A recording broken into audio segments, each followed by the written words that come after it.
Hello crafty friends, my name's Alicia, but you can call me Crafty Al.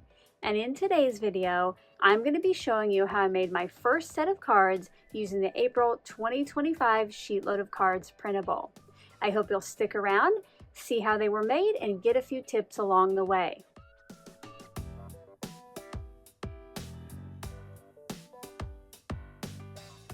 Thank you so much for stopping by today. If this is your first time to my channel, I hope that by the end of this video, you'll be inspired to click on that subscribe button below and ring the bell for notifications. If you're already a subscriber and regular viewer, welcome back. I'm so glad that you're here again. In yesterday's debut video, I told you all about the new SheetLoad of Cards and gave you a look at my first set, and I let you in on a little secret that this month is extra special. The layout was inspired by my bestie, Danny of Danny's Dreams. I'm so glad she let me use the layout because I just loved how she incorporated kind of that large tag on the front. If you haven't yet seen that video and you want to download the new printable, make sure to check it out. It is linked down in that description box below. Today I am back to share a look at how I created my first set and share a few tips with you along the way. Also today, my creative team will be joining me in sharing their first sets. Make sure to check out the description box below for a link to the playlist, and I'll also have it as an end card at the end of this video. It's your one-stop shop for all of the April videos. As I get into today's process, I will tell you about the products and tools that I'm using, but as always, if I ever leave you with any questions, feel free to leave those in that comment section below, and I'll get back to you just as soon as I can. Let's get crafty!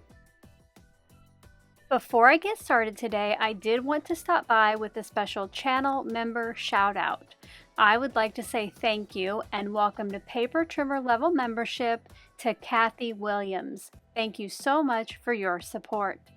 Thank you as well to all of my channel members. You help to keep me creating here on YouTube and the last 2 years of SheetLoad of Cards free for all subscribers. If you're ever interested in finding out about the perks of channel membership, you can click on the join button below this video. To get started today, I'm going to cut my 2 pieces of pattern paper per the cutting guides. You will notice here that there is a strip of scraps left over, and I do suggest some ways to use that up. If your pattern paper is directional, you'll want to keep that in mind before making the first cut. My bunny rabbit page does, so I rotated it to cut off the branding strip, and now I'm going to rotate it back the correct way and cut 2 columns that are 5 inches wide. There is that 2-inch strip left over, and later on you'll see how I use it to decorate the inside of my cards. Once you have each of those 5-inch wide columns, you're going to rotate those and cut 3 pieces that are 3 inches tall and 3 pieces that are 1 inch tall. Now this does take up the entire 12 inches, so you'll make sure not to do what I call generous cuts. You'll want to cut it right at the measurement, if not a hair under. I did start with the 1 inch tall strips just because it's a lot easier to do that first, because later if I try to cut a 1 inch wide strip, I won't have anything to hold on to. I made those same cuts on the other half of that pattern paper, leaving me with a total of 12 pieces. Now don't forget, you don't need to write down any of these measurements or try to remember them. You can check out yesterday's debut video to find out how to get the printable for yourself. While I cut that second piece of pattern paper, I wanted to take a minute to recognize a few special channel members. I had some of them earn their 1-year membership badge in the month of March, so I would like to say congratulations and thank you for your continued support to the members whose names are scrolling up on screen now.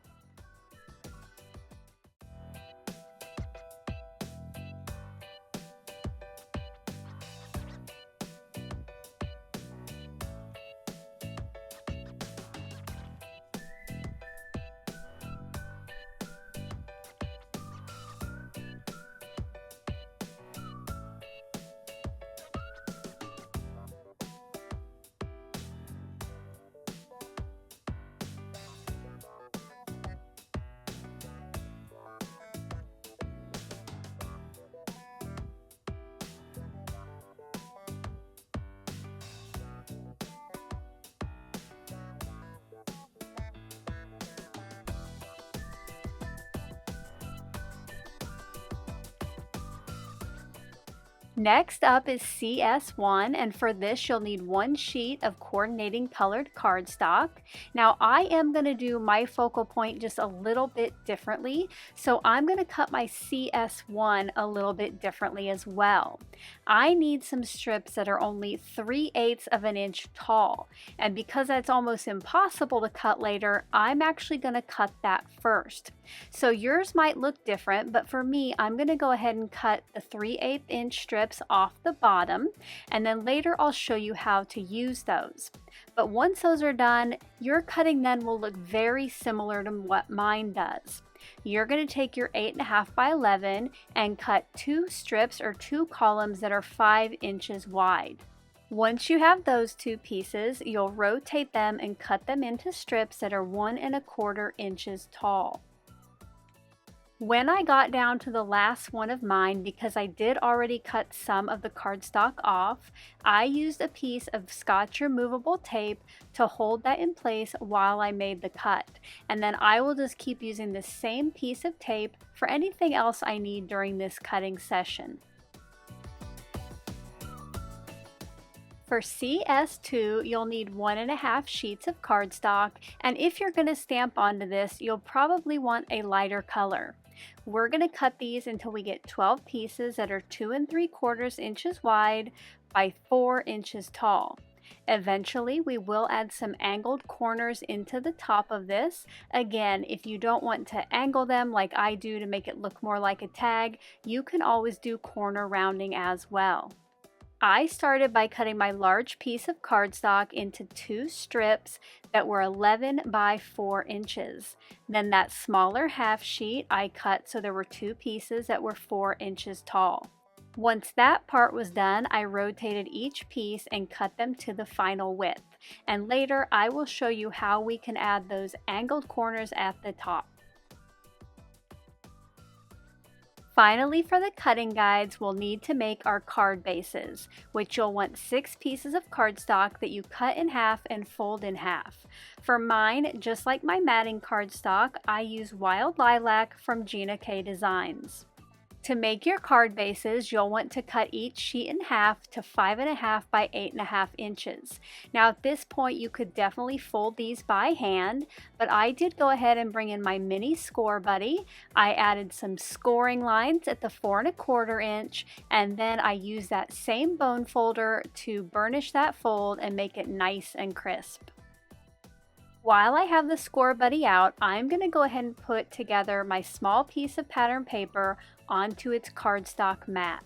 This might be a hack you already know of, but it's always helpful when you are aligning pieces at like a certain edge or at the same edge. It's nice to have a ledge to go ahead and put that up against. So I added adhesive to the back of my pattern paper, and now I can put my cardstock mat flush down there with the bottom of the Scor-Buddy ledge, and then all I have to do is worry about centering that pattern paper left to right instead of centering it left to right and getting it flush on that edge.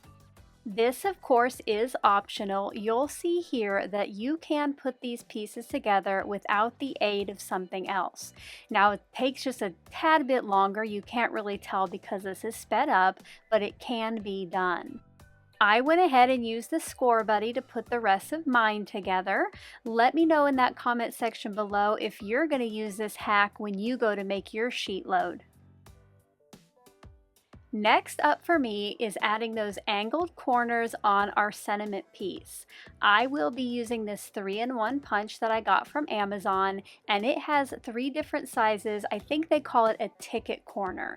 This punch allows me to easily add that angle on those top 2 corners. Now, it is not necessary to have a punch like this. Perhaps you have the We Are Memory Keepers tag punch board. You can use that and it looks similar. You might just have a different angle or a different amount cut off. And if you don't have either of these, you can easily use a pair of scissors. What you'll want to do is cut one of those top corners at an angle, and that is up to you how much or what angle you cut. And then you're going to take what you cut off and use it as a template on the other side. So you'll have two equal angles. Now you can definitely then use this as a template for those remaining pieces of cardstock. Let me know how you're going to get your angles down in that comment section below. I did go ahead and use my punch on those remaining pieces. Now don't forget, I have mentioned it a couple times, but you could always round these corners or you could leave them as they are. Adding the angles is optional. My next step was to get pattern paper A added to the card base. To do this, I put some adhesive on the back, and then I'm going to put it on the bottom of the card front. So make sure you know where that fold is, and you'll want equal borders on the left, right, and bottom. It should be about a 1/4 inch all the way around those. I added the rest of those pieces. Most of this I did do off camera, but I wanted to show you what one of each pattern looked like. Now, if you had double-sided papers where you could mix and match the fronts and back of both pieces, you can get a wider variety of finished cards. For me, I will just have 2 different looks. Next up is working on the focal point. Now, if you are going to be stamping onto yours, you'll want to go ahead and do that now and make sure to keep your image or sentiment in about the top half. For me, because I'm going to be using a different type of focal point, but I do want to add some texture to these pieces. So I brought in this dots embossing folder and ran all 12 of the pieces through it, and then you'll see here it just adds a fun texture to those tags. Now that all of the main pieces are ready, we can start to put together our cards. Now this is going to be a place where you can make it your own. The printable calls for pattern paper A on the bottom, then the tag, then the skinny strip. But you can definitely switch this up. If you want to, you can put that skinny strip right on top of your pattern paper and make the tag the very top layer. That is totally up to you.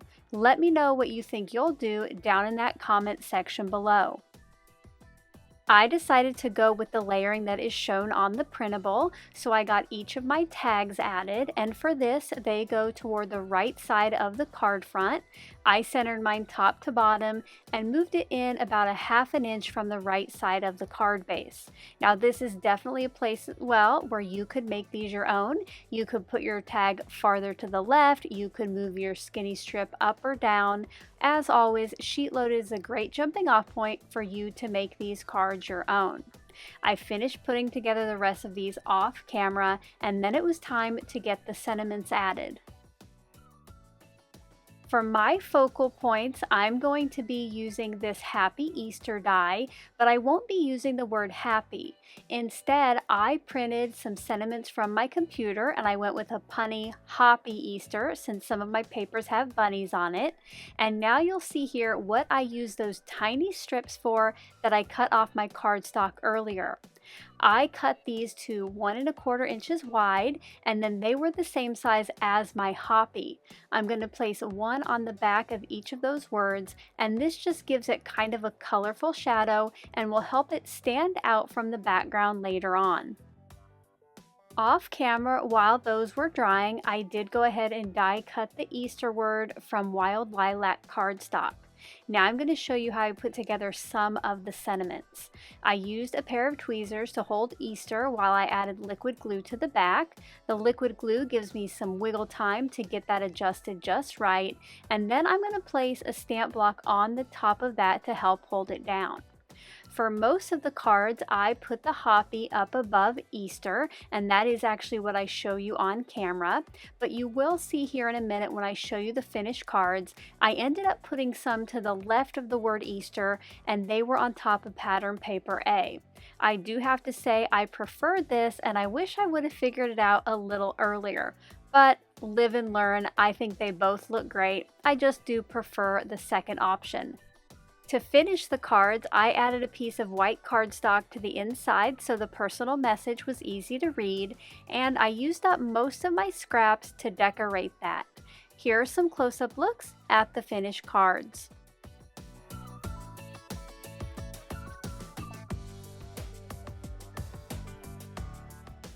I hope you enjoyed seeing how I put together my first set of cards using the April 2025 SheetLoad of Cards. If you did, as always, a thumbs up is appreciated. Now don't forget to visit the rest of the creative team videos by clicking on the playlist link down in the description box below or as an end card here in a minute. Until my next video, I hope you're all having a crafty day. Bye-bye. Thank you so much for taking the time to watch all the way to the end of the video. I hope now you'll consider clicking on one of the videos or playlists I have linked above. And if you are interested in any of the products or tools I used in today's video, I do have some links in the description box below.